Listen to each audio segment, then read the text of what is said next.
Hey guys, welcome to Finish Awesome Friday for another week, brought to you from the Home Office this week.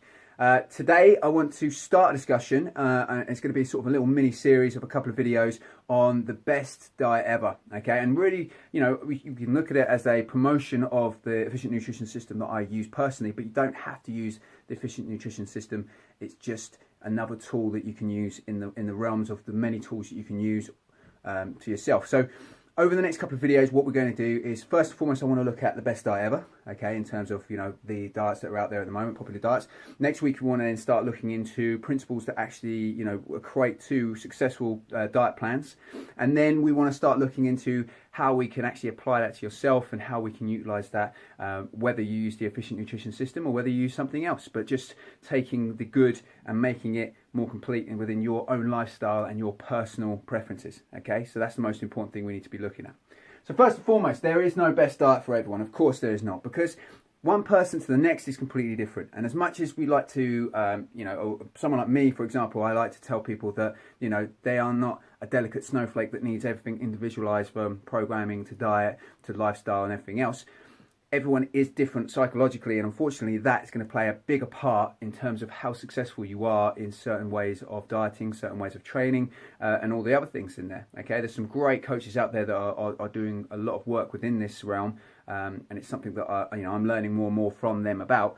But in terms of just simply saying, you know, oh, I did this diet, it's great, you should try it out, it's generally not going to work for a majority of people if that is, you know, if it's a typical diet that you see in the world today that's being sold, you know, by the, you know, the bookstore in Tesco's or wherever else. What you need to be looking at, more likely, is why that diet is so successful for you, what you've taken from that diet to make your dietary lifestyle more, you know, sort of better in that sense. And what principles other people can take from it, rather than doing the whole hog diet. Maybe it's just something there that you do within that, the principles that it's taught you, that are the important parts of that. And that's what I'm trying to explain over these next couple of videos, okay? So just because it works for you doesn't mean your friends and family are definitely going to enjoy it the same way you did or succeeding in the same way you did. So there is no universal best diet in that sense, okay? Most popular diets will have you eliminating food groups, okay? But this can prove to be pointless, and I'll explain why now, really. You have, obviously, 3 macronutrients that we will consume on a daily basis, and that is proteins, that is your fats, and that is your carbohydrates, okay? So those are used by the body to create energy and to sustain the musculature within the body so that we live longer and live healthier and everything's great. When you over consume any of those things, obviously you then start putting on weight. The laws, you know, cannot be mistaken in science, okay? You eat more calories than you burn off, then you're going to put weight on, okay? The body's just going to do that. Whether that's from muscle or from fats or water or anything else, at the end of the day, that's just determining on what your lifestyle is like and, you know, what exactly you are eating. But generally speaking, when you eat more, you're going to put weight on. When you eat less than what you burn in terms of your calorie consumption and your calorie expenditure, then obviously you will start losing weight, whether that be from fat or muscle or water. Again, will come down to the dietary choices you make rather than, you know, any sort of magic formula or magic diet, okay? So elimination diets work pretty well because what they're getting you to do is eliminate something from your diet, okay? If I was to tell you could only eat 1/3 of your dietary intake in a day, then guess what? You'll probably start losing weight, because most people, you know, when they start reducing something, you know, their body's used to working at a certain calorie level. As soon as you start reducing something, obviously it's going to start working in a deficit. It's going to start losing weight, okay? So 3 macronutrients here. So we'll start off with proteins in terms of meat, okay? So it's not necessarily protein that you're being asked to eliminate, but meat in itself. So vegetarian and vegan diets will ask you to do so. Now, there is nothing wrong with going vegetarian or vegan. In fact, it can be, for a lot of people, a very healthy alternative, and for some people probably beneficial, because maybe some people maybe consume too much meat. In terms of the you know, benefits though, for me personally as a meat eater, I can't see the benefit of eliminating meat altogether from my diet. No matter how much, you know, the scaremongers or the people that want to try and force other people to do things that they think are right and wrong, you know, my defense is that I love meat and I enjoy eating it. So I'm not going to eliminate something that I enjoy from my diet. It just doesn't make any sense to me. I will certainly introduce vegetarian concepts, vegetarian recipes, vegan diet recipes and things like that into my daily dietary intake for sure. But going completely non-meat for me doesn't make any sense. So for me, so personally and psychologically, I wouldn't be able to sustain a vegan or vegetarian diet. Okay, and that goes for a lot of other people out there as well.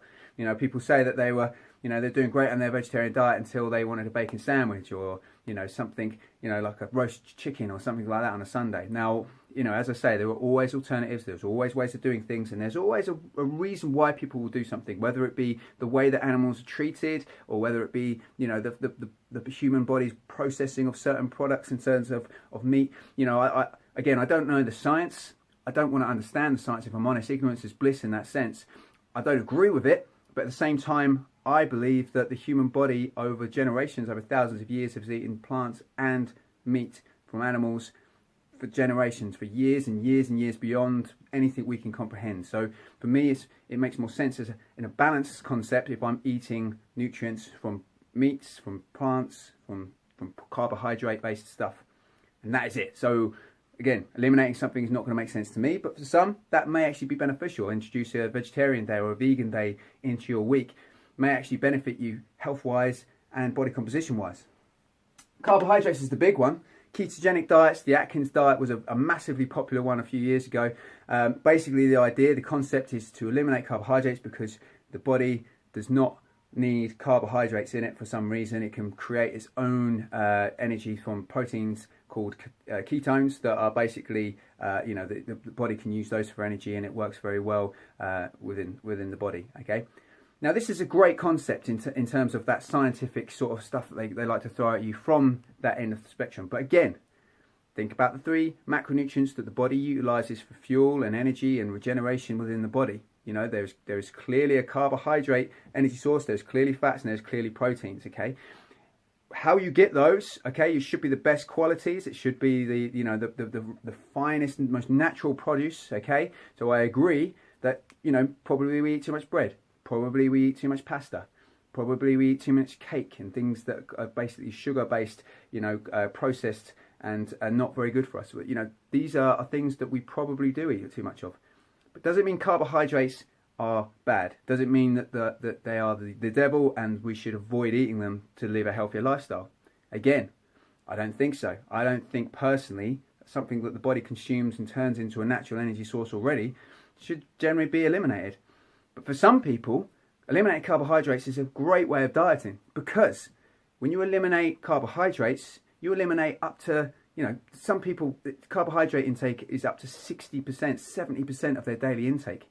So if you suddenly take that away and make them have to think about their diet and think about consuming less carbohydrates, less sugars, of course their body will change for the better, and of course, they will eat less calories. So it makes sense, but it doesn't make sense in the same sense, I'm saying sense a lot at the moment.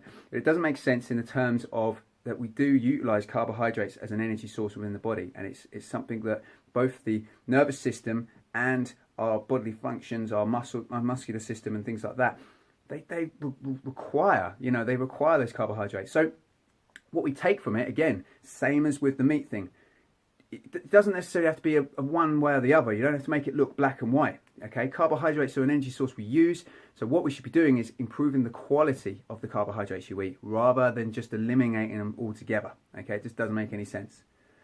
And then fats. Okay, fats. The low fat craze is probably something that's still, I think, outside of the scope in terms of.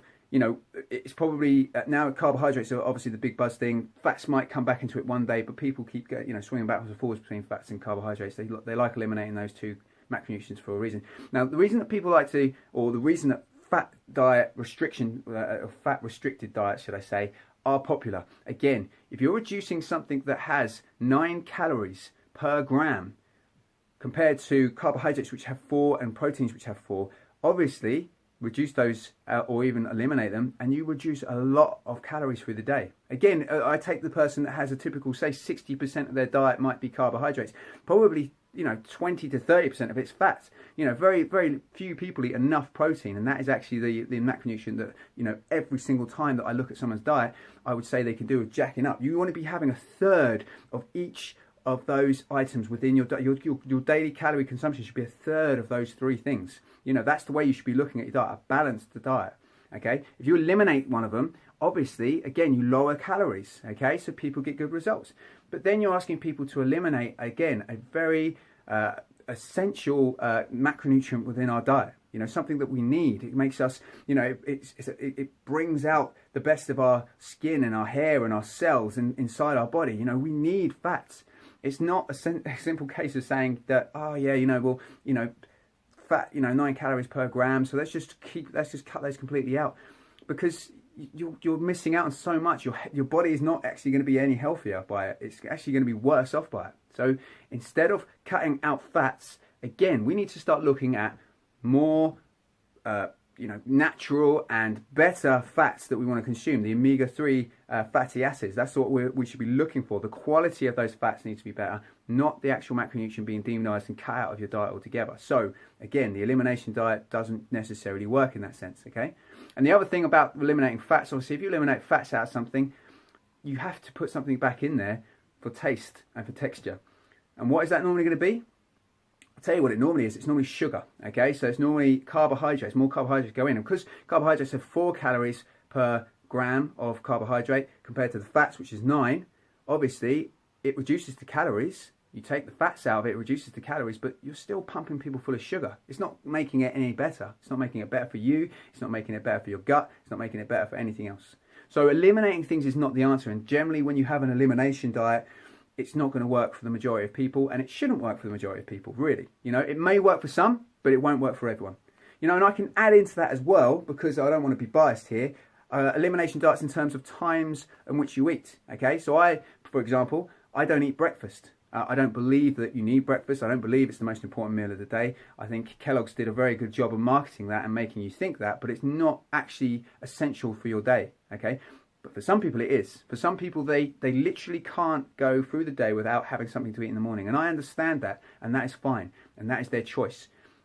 But I don't need to. But does that mean that you have to? Because I think I don't think you do. No.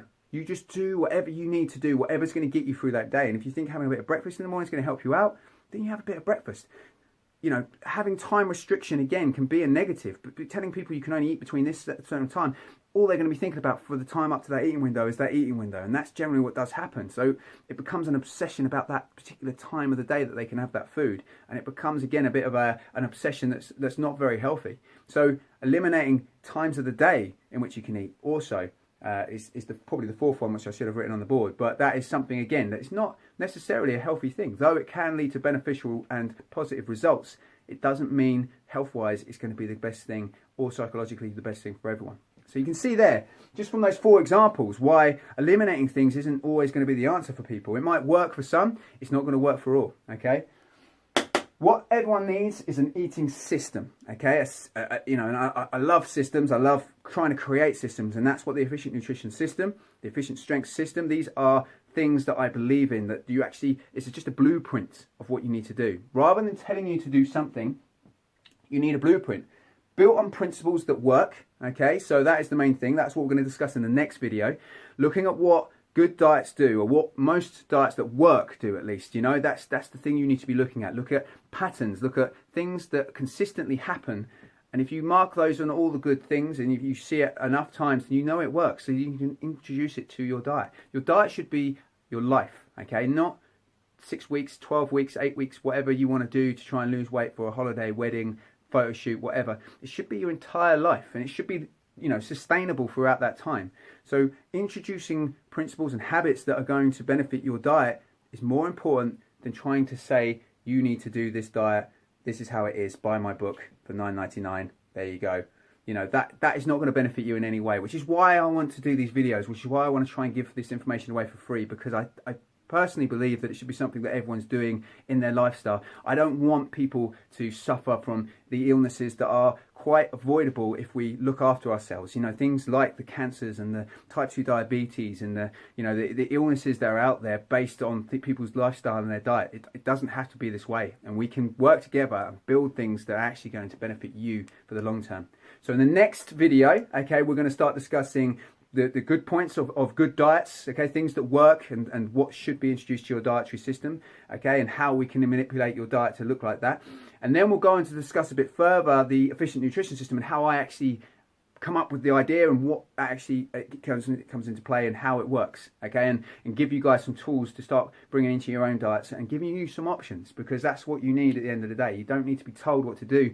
You need to take accountability, be a responsible adult, and act on something yourself. And that's the only way you're going to get results. It doesn't matter how many doctors or how many fitness professionals tell you so, until you actually realize what you need to do and do it, then it's never going to work for you. So this is what this is all about, guys. It's helping you, trying to understand this and get something set in stone for you to live with for the rest of your life that you're happy with. Okay, guys?